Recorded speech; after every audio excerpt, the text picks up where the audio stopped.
They say that rock and roll is dead, but three determined sisters from Mexico are spearheading the charge to bring it back from the brink. This is the story of The Warning.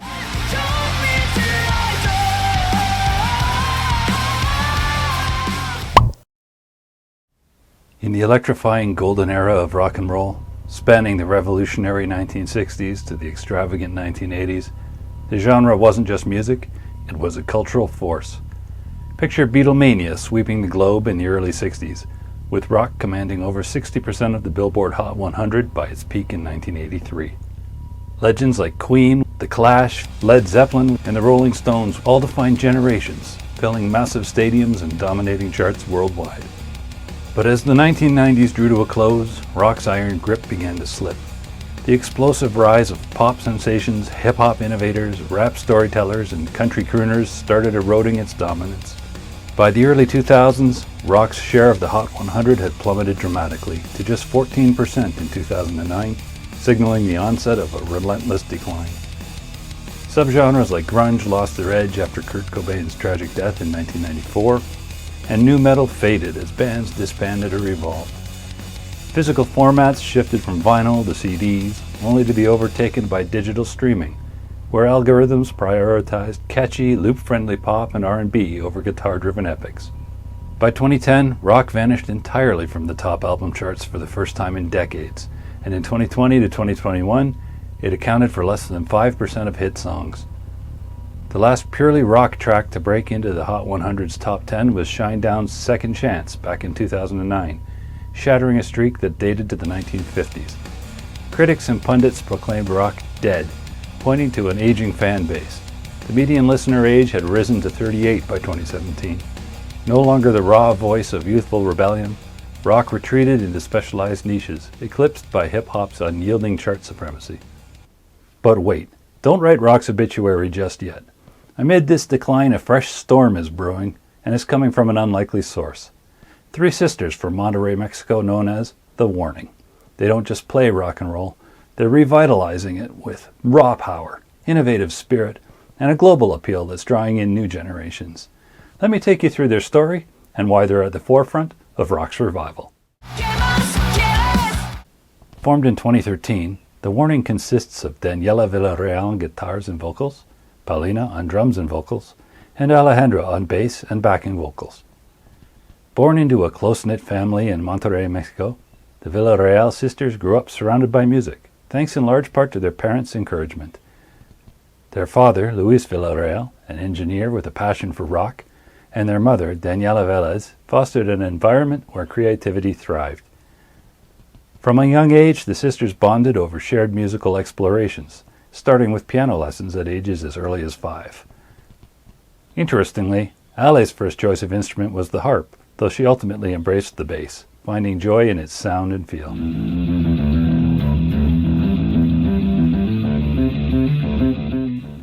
This familial foundation not only strengthened their sibling ties, but also created an unbreakable synergy in their music making, allowing for intuitive harmonies, seamless onstage chemistry, and a supportive dynamic that helps them navigate the challenges of an industry that often chews people up and spits them out. We started when we were really, really young, so the offers that we got from record labels or things were very scary, were very constraining. The sisters described their relationship as profoundly close, with Paulina noting it's just great, and Daniela emphasizing their playing together has elevated their bond to a new level of togetherness. This deep connection manifests as a weird telepathy during live shows, where they intuitively know what needs to happen, pushing each other to deliver exceptional performances under pressure.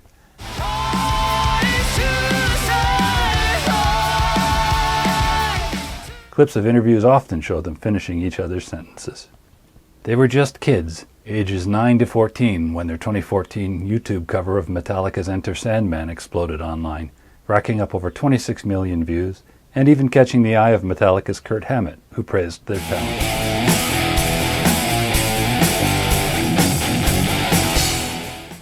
Inspired by the video game Rock Band, these sisters took to their instruments at an early age, crafting a sound that blends thunderous riffs, pounding rhythms, and soaring choruses reminiscent of classic rock giants.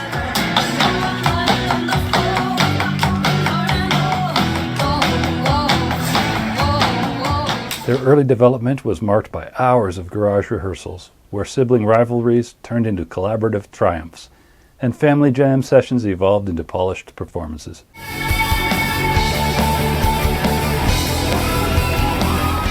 This self-starting journey, rooted in their tight family bonds, instilled a DIY ethos that continues to define their authentic, high-energy rock style. Their debut EP, Escape the Mind, in 2015, was crowdfunded by GoFundMe and featured early standouts like Free Falling, a track that hinted at their melodic prowess.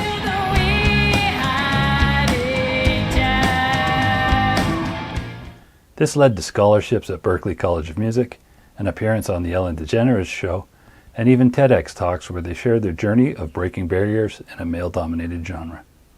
One of the most important things to us is staying true to ourselves and what we want to do as musicians.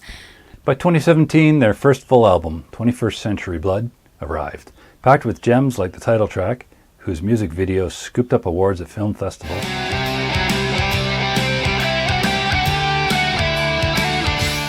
and Unmendable, a visceral anthem exploring the pain of shattered relationships with gritty emotion and killer hooks.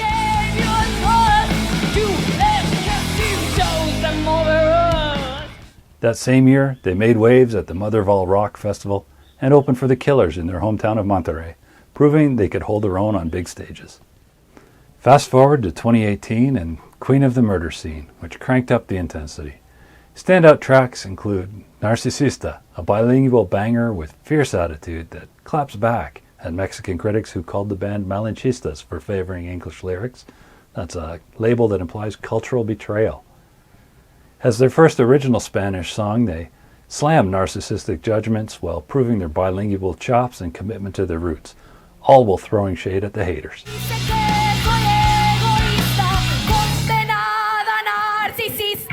Tracks like The One fuse melodic indie vibes with raw garage rock energy, highlighting their evolving style.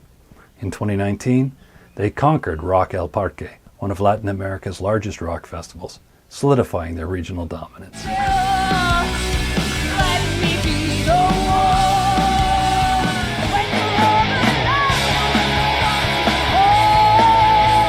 Signing with Lava Republic Records in 2020 marked their major label breakthrough. Their debut single, Choke, later remixed with artists like Grandson and 0936, amassed millions of streams, channeling AC/DC's high-voltage energy while adding contemporary flair.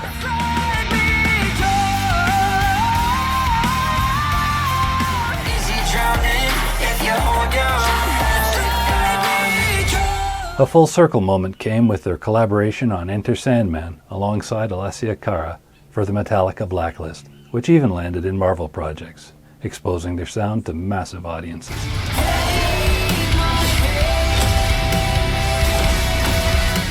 The 2021 EP Mayday delivered fiery tracks like Martirio, a brooding exploration of inner turmoil, and Disciple, a rallying cry against conformity with blistering solos.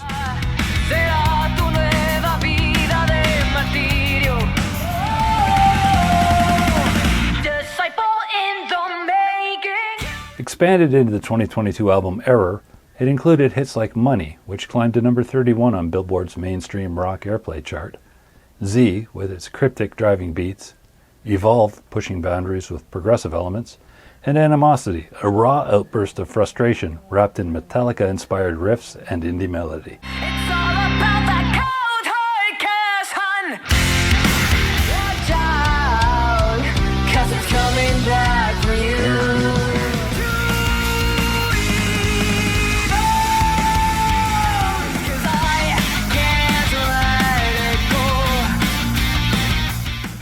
Their live game leveled up too, headlining 30 dates in the US before opening for rock titans like Foo Fighters, the Stone Temple Pilots, Hailstorm, 3 Days Grace, The Pretty Reckless, and even Guns N' Roses.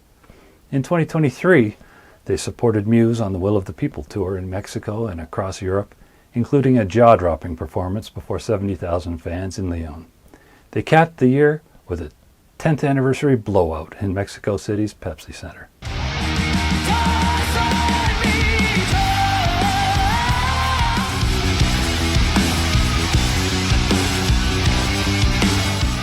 And it's freezing on bones still.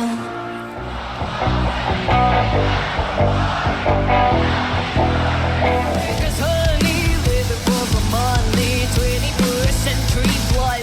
2024 brought their album Keep Me Fed, debuting at number 1 on Billboard's Emerging Artists chart and the UK Rock and Metal Albums chart. It's a scorcher from start to finish. Sick, which lit up Jimmy Kimmel Live with its infectious groove. More, a defiant push for authenticity. Hell You Call a Dream, delving into personal struggles. The Latin Grammy-nominated Que Mas Quieres, blending cultural roots with rock fire. Burnout, capturing exhaustion with explosive energy. 6 Feet Deep, a dark, introspective banger. Consume, critiquing consumerism. Escapism, offering a melodic escape.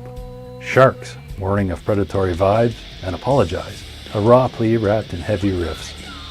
One standout, Automatic Sun, was cleverly timed for release on April 5th, 2024, just 3 days before the total solar eclipse on April 8th. This strategic move tied the song's themes of light, darkness, and inevitable cycles to the real-world celestial event, generating massive buzz across media, social platforms, and fan communities. The eclipse, visible across North America, amplified the track's promotion, with fans sharing eclipse viewing experiences synced to the song's sunny, anthemic chorus.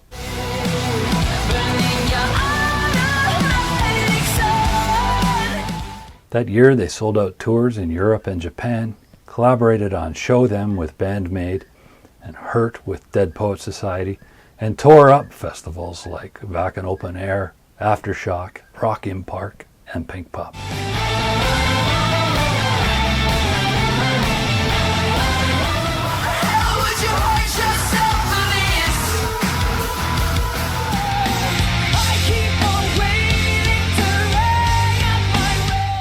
By 2025, their live album and film Live from Auditorio Nacional CDMX captured the frenzy of 30,000 fans, while accolades rolled in, including Rock Sound's Best International Artist Award and Paulina being named Drummeo's Drummer of the Year.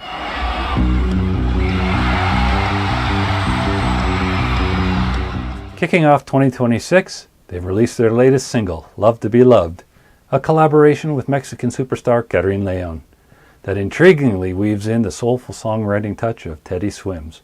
Yes, the very artist behind the viral hit Lose Control.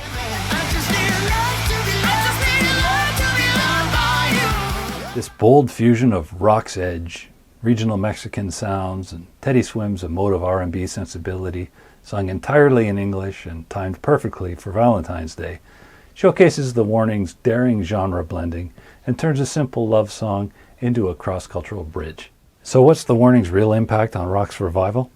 They're breathing new life into a genre many call dead by channeling unfiltered talent, championing female empowerment in rock, and creating worldwide hype. By sharing stages with legends like Muse and Guns N' Roses, inspiring young musicians through their viral beginnings, and fusing influences from Metallica and AC/DC with fresh, modern twists, they're igniting a spark. Their music isn't just nostalgic. It's evolving rock for today's world, drawing diverse crowds, and proving the genre's pulse is stronger than ever. As they continue to tour globally, from sold-out Auditorio Nacional to opening for Halsey, the Warning aren't merely saving rock and roll, they're propelling it forward, ensuring it remains vibrant for a new generation of fans. Thank goodness for the Warning, and thank you for watching. I hope you'll like and subscribe, and join me again for more stories about great music.